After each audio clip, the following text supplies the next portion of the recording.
fellow, and she is also part of our Juvenile Justice Behavioral Health Lab and also doing clinical work at CAS.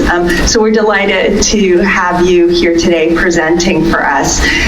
Maggie has a lot of experience in the area in which she's going to present on today. She's received her PhD in clinical psychology from Palo Alto University with a specialization in diversity and community mental health. So I must say, Dr. Maggie Del Cid, we're very excited and congratulations on having just completed your PhD. She was awarded the American Psychological Association Minority Fellowship for her commitment to addressing the behavioral health needs of racial and ethnic minority populations, specifically for justice involved in immigrant youth populations.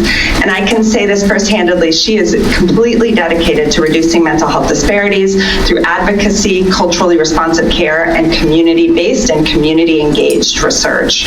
Most recently, she's been interested in learning about using community-based participatory research methods to develop culturally responsive digital technology, digital health interventions to improve mental health outcomes for youth. So without any further delay, Dr. Del Cid, please come up.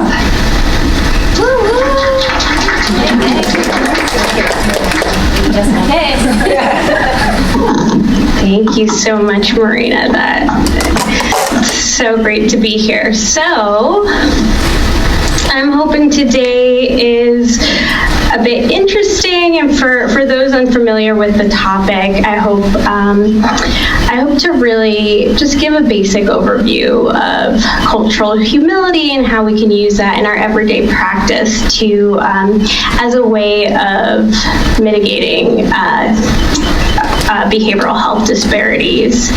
So why don't we get started? So just to start off, currently I have no conflicts of interest. And for today's presentation, what I'm going to try to do is just talk a bit about social determinants of health and how it relates to behavioral health disparities, and specifically how to use cultural humility to as a tool to mitigate these disparities. I'm also very excited to talk about what you can do today in your clinical practice as a way of addressing these disparities. And at the end, I do have a couple of announcements of some things happening, and just wanted to alert you all to that. So the objectives really are to discuss how behavioral health disparities and social determinants of health interact, and the impact that each of us as clinicians, as providers, just as people in the world have on addressing issues of addressing these cultural disparities. And I hope at the end you could come away with some strategies to use today or in your everyday practice, just so that you can be doing something to address these issues. So just to go over some key terms that I'll be talking about today. So for those not familiar with social determinants of health, these are factors that impact the health of individuals, of youths and families. So beyond just the individual level factors, genetics, families, and in other more immediate contexts, we're looking at maybe broader contexts, different systems, policies, healthcare, and how that can influence behavioral health outcomes for you. I also want you all to be familiar with structural vulnerability, and that's really a term used to describe basically by virtue of being involved with a particular system, the association between involvement in that system and negative health outcomes. So here is just just some of the factors that are related to health of our youth that are beyond just behavioral issues. So not just, kids that are maybe not going to therapy or engaging in certain type of behaviors. There's other that might relate to their, how they're doing in school or their mental health well-being. But there are other factors that can also influence how well they're doing that are beyond their control and even seemingly beyond our control. So recommendations by the World Health Organization on how to address issues or how to tackle social inequity by looking at these social determinants of health. They recommend improving living conditions of the population, so trying to give access to resources, making sure that everyone has the opportunity to get their needs met right at the beginning. Also looking at tackling inequitable distribution of money, power, and resources. So this is through policies in our health institutions. It also is perhaps changes in attitude in the way that we conduct ourselves in our everyday environments. It also means empowering others, as well as redistributing or making sure that there's a financial support for communities most affected by certain social determinants of health.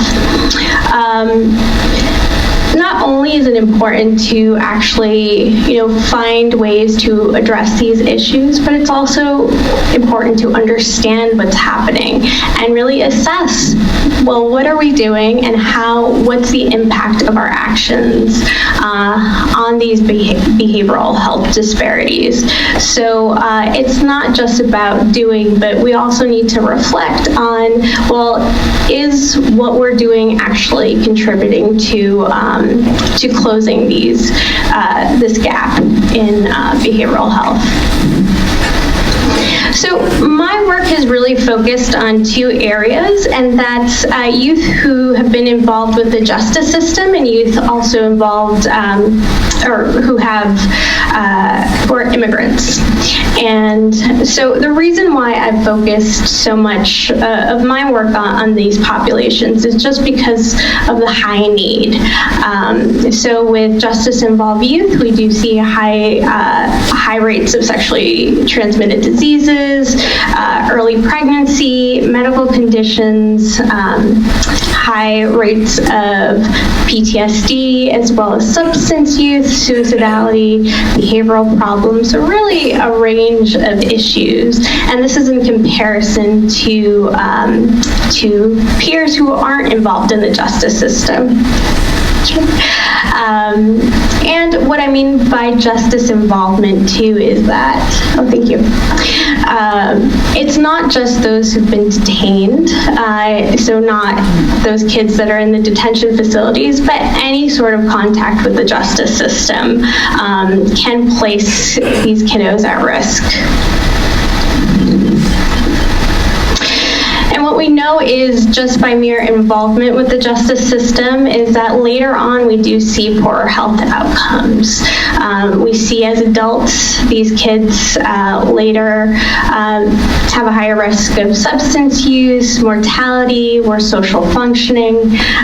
So there is this relationship between justice involvement and later health outcomes, which is why it's so important to really understand what we can do to intervene and support this population of kids who do become involved with the justice system. And some of the reasons why there is this association might just be by thinking about the experience of being involved in the justice system. So for example, social barriers. So for those who are detained, they are no longer in their communities. Perhaps perhaps there's family tensions, so you no longer have those support systems, or at least those are compromised. Or even not even just thinking about the stigma. So if you're a kid that has been in and out of or has been involved with the justice system, how are teachers and other important adults going to react to this kid? How are police going to react to these kids? And those interactions, do they later contribute to these negative outcomes? So thinking about what about this system is really driving these behavioral health disparities. So looking at it's not looking at just the structural barriers. We see that it's not just involvement in the justice system that puts these kids at risk, that really there's multiple systems at play here. So kids that might not be getting the mental health access that they need to address issues that they're having might be more likely to be involved in the justice system. We also see that kids that are struggling at school maybe have undiagnosed learning disabilities or don't have the support that they need at school, that they're more likely to get involved in the justice system through the school to prison pipeline. So unfortunately, it's hard to know how many, to the extent these kids are getting involved with multiple systems in society. We do know that there is a relationship between justice involvement and involvement in child welfare, as well as special education services, but we haven't been that great at documenting and really tracking these kids, mostly because these systems are usually separate and they're not really talking to each other. So addressing these issues really needs not just an intervention within the justice system, but we need to think about interventions that are multi-systemic. And so for immigrant youth, we know that if anyone turns on the TV, looks at a newspaper, you could probably find evidence of discrimination and xenophobia directed towards immigrant youth. They are targeted for discrimination. There's high levels of hostility, which can impact their adjustment here in the United States. We do see that discrimination-related stress has contributed to changes in physical and mental health, showing a reduction in physical and psychological health the longer that the kids are here in the United States, which is really problematic. And one of the problems, which is a little bit unique to this population compared to justice-involved youth, is that usually there's, in the research, there's a focus on outcomes. We're comparing maybe first-generation immigrants with second-generation immigrants. And in doing that, we actually ignore what is happening for these kids. So when you're comparing first generation and second generation, you might see that comparatively they're doing pretty good. But in actuality, they're still dealing with a lot of barriers that may contribute to later issues.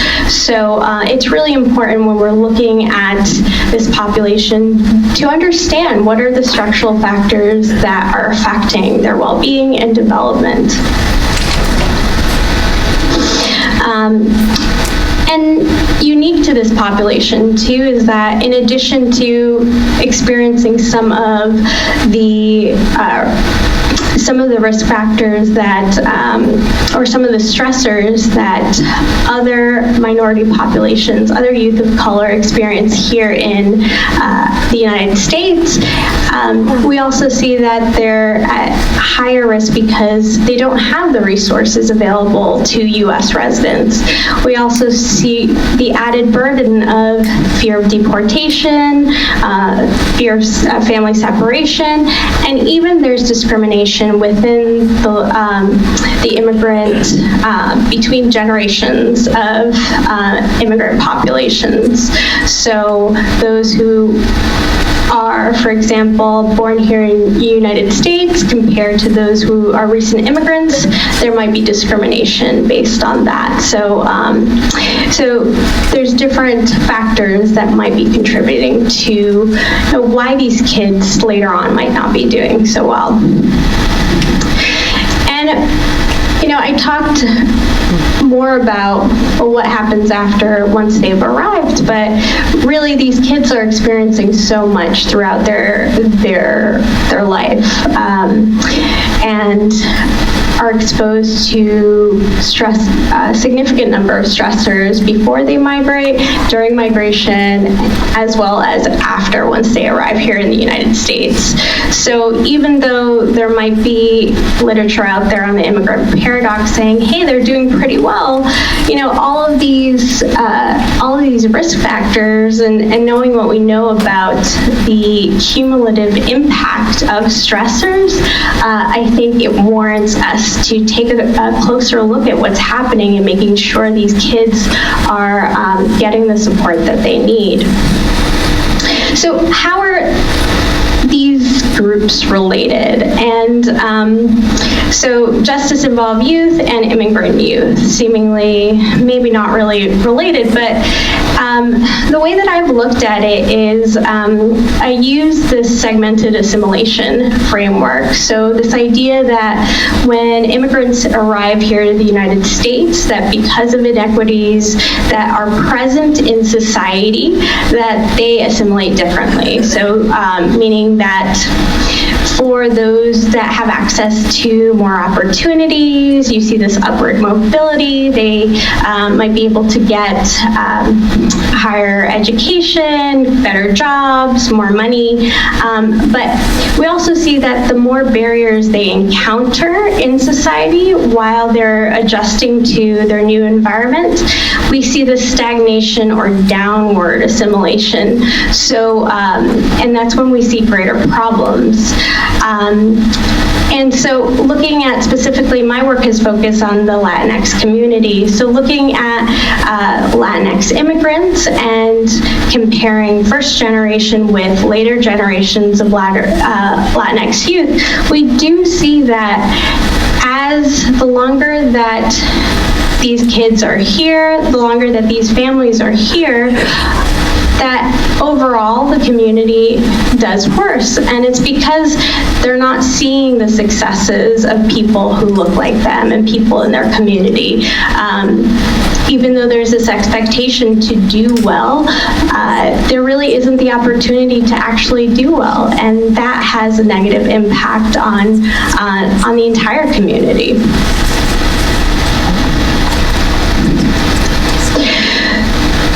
So much of the work that is that looks at social determinants of health really focuses on behavior. So how can we get clients or patients to do something? Or we look at culture and how culture might influence behavioral health outcomes. But there's less of a focus on structure. So what are these large-scale forces that are driving and impacting health?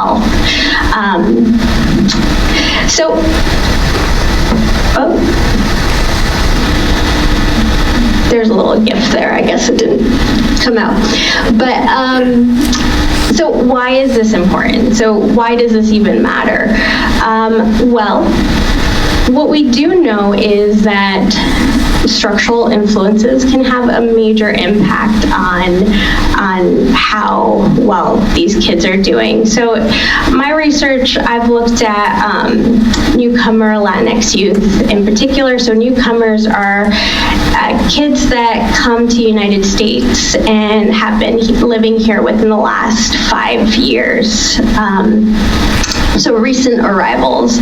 So one thing I looked at is how their perceptions of how welcoming the community is influence something like delinquency.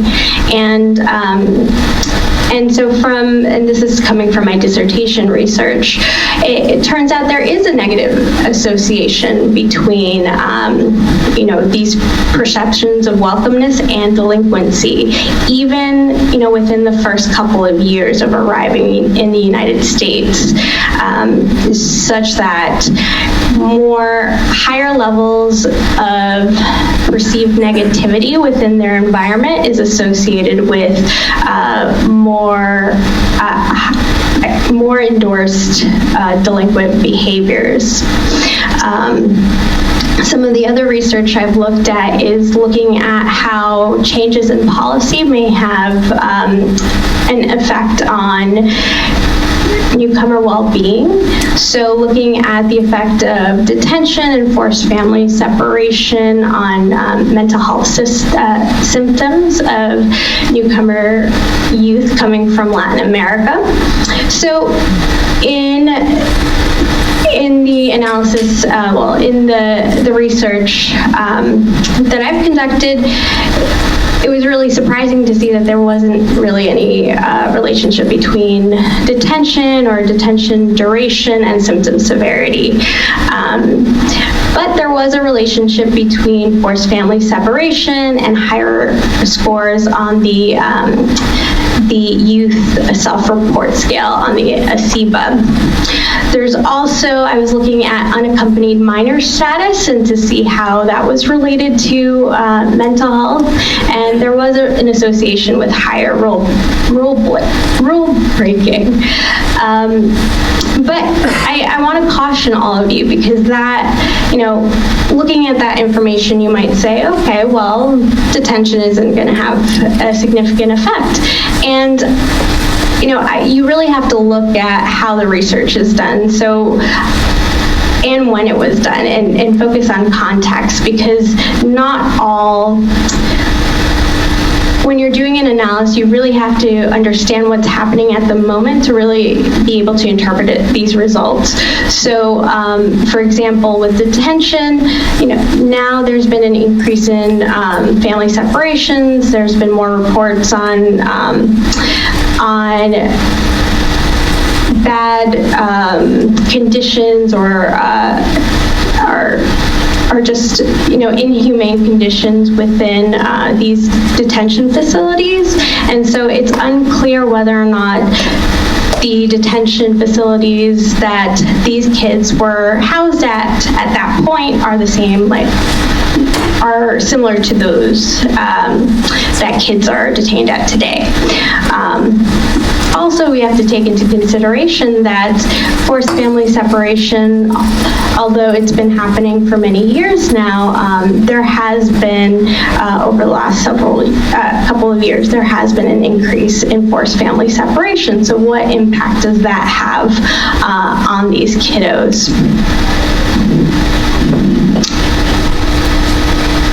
So other research that I've looked at is just really understanding, what don't we know about these parent-child interactions in the Latinx community. So part of my work with Marina is looking at archival data of a sample of justice-involved youth, and really seeing how Well, it's generally just getting a better understanding of, well, what's going to impact how a parent talks to their teens about sex, and how is that later going to affect those outcomes? Because before we can really do anything about outcomes, we really have to understand what are the mechanisms that are driving these outcomes. So I looked at parent sexual risk behavior, so whether or not a parent has engaged in risky sex behaviors. So it could be sex without a condom,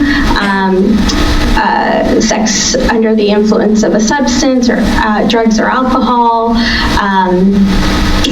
and seeing how that relates to teens' perception of quality of parent-adolescent sex communication, as well as the number of sex topics that are discussed. So interestingly, the more the parent-endorsed sexual risk behaviors, the teens actually reported higher qualities of parent-adolescent sex communication, and also more topics were discussed. When I looked at differences with gender, so gender of the teens, so parent talking to a teen girl versus teen boy, there really wasn't a significant association for girls for parent sex risk behaviors and parent-adolescent sex communication, but there was for boys. So, which I think is really informative that we didn't really understand this, and you might assume if you're looking at parent sexual risk behaviors, well, it's probably more likely that these kids are going to be engaging in more sexual risk behaviors. There might be more avoidance from the parents, but we really don't know until we ask these questions and we stop to really get an understanding of what the experience of these parents are. So I showed that chart before with the different stressors at different points of migration. And I just want to show what a difference it makes to see the actual words of the people that we're studying, and not just, I can report about different trends and doing analysis, but really it doesn't have meaning without having the context and getting an understanding of really what are these experiences that these kids are having. So this is qualitative data from a interview. So it's a part of a needs assessment that was conducted as part of my work with my mentor at Palo Alto University, and it really highlights just how devastating the stressors that they experience are. And the reason I'm showing these quotes is just to show that difference, and just noticing that what was it like when you heard the different trends versus actually seeing this. It's out of order, but so this is the experience of one of the kiddos during migration, and I'll give you a couple minutes to read through that.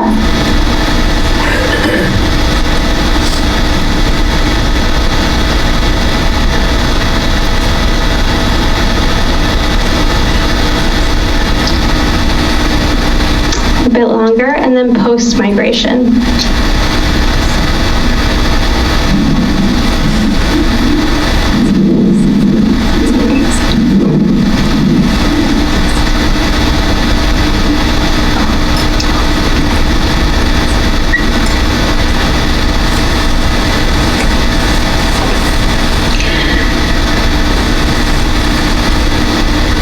So really, if we didn't ask these kids how they were doing, all we have is the research and the data, and some of that data says that, hey, they're doing okay.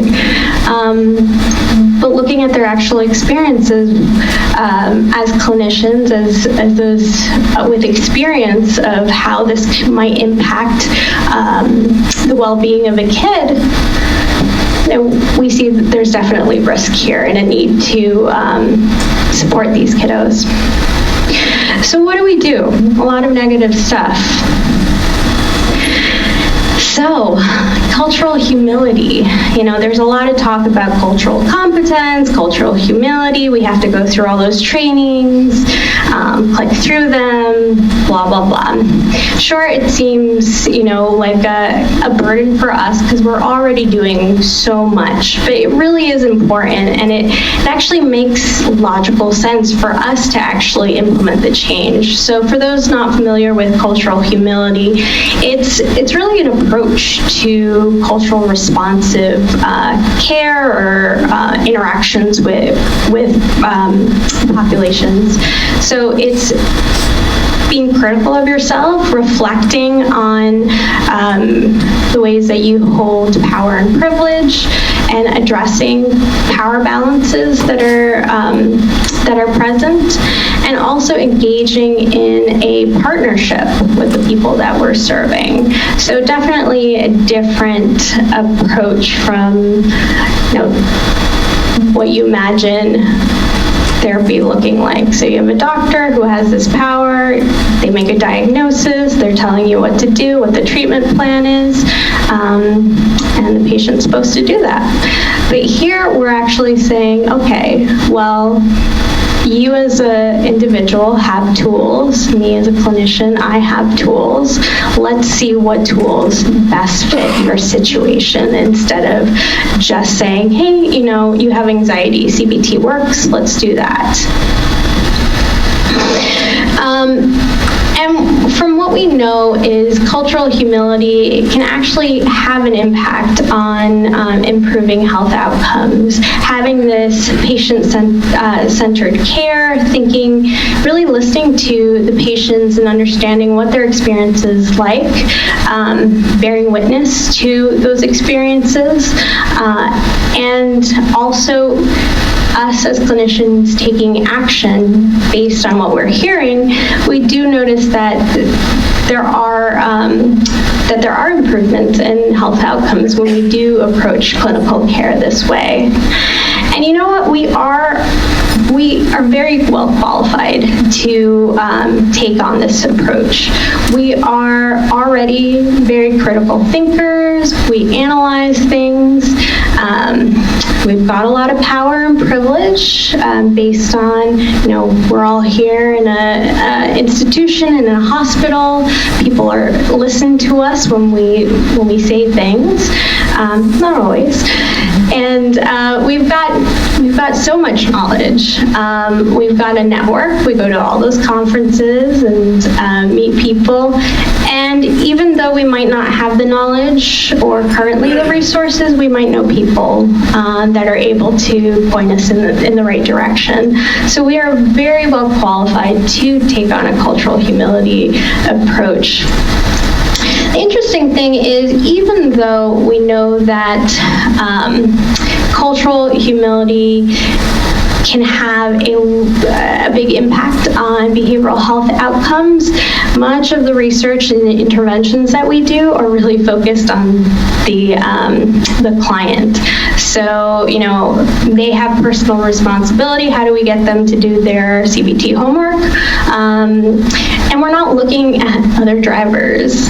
And, some of the reasons for that is because, well, they're motivated because it affects their lives. They get a direct benefit from making a behavioral change. They might be already aware of the social inequities and the problems that exist. So, and also, unfortunately, sometimes they're seen as a problem, that what they're doing is what's causing whatever ailment they have. And honestly, it's easier to tell them what to do than try to, go up to the chief or some person in leadership and say, hey, you need to change this. I know I wouldn't want to do that. It also means that, structural change and examining what we're doing means that we might lose our power and privilege. We might feel bad and guilty. That is the reality. And possibly a reason why so much focus has been on changing the clients rather than changing ourselves. But you know what? Just in our role as provider, there's so many ways that we can influence these social determinants of health. We can build community. We can minimize discrimination by being aware of our own biases. We can provide supports to our clients when they need them. We can increase our quality of care by just listening to them. We can connect them with providers that speak their language, understand their culture, so that we can get better histories and be better able to connect them to the treatments they need. So I don't know if we'll have time for this because I do want time for questions, but I do recommend all of you to go to this website. It's kind of a fun little story, and it's essentially just a computerized version of a paper, which I much prefer that, reviewing this than actually looking at a paper. But it essentially shows, and I'll just show you what, let's see if I can pull it up. Here we go. So it's a story on how harmless choices can make a harmful world. And so we have these triangles and squares, and they all have a preference. They're okay with being around people like them, but they prefer when people around them are at least less than a third like them. So it takes you through, well, okay, there's this one rule.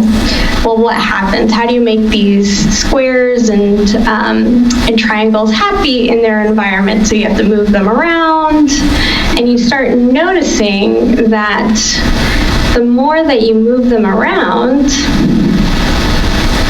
because of this one small bias, that they rather be around people at least or less than a third people around, less than a third of the people around them should be like them, that it contributes to segregation. And so that's just one bias, and it seemed pretty harmless. So it really is important to examine our own biases and see how that might be contributing to the behavioral health disparities. Basically, our actions, if all of us do something today, we can actually make a really big change. Just by improving our communication, being trustworthy, knowing what resources we need to be able to help the patients that we serve, then we are going to see a reduction in health disparities. We also know that this saves money. So for those who don't really care about patient care, and that might be your thing, it saves money, it saves work. You're not running as many tests, you're not using all these resources just to try to figure out what's going on, because you have a better understanding of your client. You are listening to what they have to say, you're getting interpreter services if that's needed. So it helps us not burn out, which I don't know is a pretty good reason why it's good to listen. And it does take work, absolutely. Having a patient that is, what we consider difficult or resistance, that takes a lot of effort. But it doesn't mean that you have to be a saint, you just have to listen. And if you can't if you can't connect them with the services that they need, then knowing who you can connect them with. You don't have to bear the brunt of that responsibility. There is a way for you to be culturally humble without necessarily having to take on all of this additional burden, because you guys, everyone is working really hard and is trying the best that they can. So the impact of providing culturally humble services, we do see improvement in treatment outcomes. There's this trust with between the community and providers. We create safe spaces, and we start to decrease the impact of stigma as a barrier to treatment. And that could be stigma related to anything, a cultural identity or any sort of cultural identity. Discussing cultural differences increases credibility, even if we don't do it the right way. So I challenge you to talk about these issues, talk about culture, practice with other providers that you work with. There is harm in not bringing up these topics, and you actually look more credible when you do. That means your patients are going to come back for the second appointment and further appointments, and they're going to start maybe listening to some of the things that you have to say. So part of cultural humility is this idea of allyship, and it's really being there for your patients, and it's a process of reflecting and knowing that you are a resource for them. Not everyone wants to be an ally, and it's definitely up to you. But for those who do want to use cultural humility to become an ally, there are different things that you can do today in your interactions with others and with your patients, if you have patients. And it's, don't put the burden on them to educate you about their cultural identities. Make sure you're listening. Acknowledge your power and privilege. They're not going to bring it up. Ask for consent. So important. Instead of just saying, well, hey, I'm the doctor, you do this. Telling them what their options are and letting them decide. That is a way of empowering them. Follow their lead. If they're using certain, if they want to refer to themselves in a certain way, then following that lead, respecting their choice to identify in whatever way they want. Allyship also means taking action, and that can be small or large. You don't need to be demonstrating. You can just listen. That's a way to be an ally. Being culturally humble, being okay with discomfort. That's all ways that you can practice being an ally. I won't go into this, but this is just, I thought this was a nice outline of what a role of an ally might look like. So I want to make sure we have 10 minutes left. I do want to say this. It doesn't mean that we're going to be talking just about, hey, my patients are great, here are all the reasons they're great. That's not helpful either. It's okay to talk about differences. You're not going to get it right when you're talking about cultural differences. You'll get it wrong, and that's okay. That's hopefully that takes pressure off of all of us. It is impossible to know how culture affects our patients, and we really rely on what they communicate to us. So it is a partnership, and we do have to be, as clinicians, fine with not getting it right and hearing that from our patients. A couple of things that you can do today And it's not necessarily for those who see patients, but things that you can do to practice being culturally humble. After seeing a patient or after a meeting, just practicing some mindfulness, taking slow breaths, and I'd be happy to share this with anyone who's interested. But really just start reflecting on what's happening in your interactions with whoever you've met with, thinking about what brought the person there, what sort of barriers they may have encountered, and just noticing how you feel, what thoughts come up, how your experience might be different from those that you're interacting with. And really just having a different view of what's happening in that interaction. You know, after a really tough meeting or a tough session, instead of going, that was so tiring, I am done. You know, you're thinking about, wow, this person is going through a lot. I have a better understanding of what's happening, and I'm really exhausted from listening, and that's okay. We're allowed to get tired. It is hard work, the things that we do. I also pulled this from a structural vulnerability assessment. I thought it was a really nice way to also reflect on what's happening in our interactions with others. So again, I'd be happy to share with you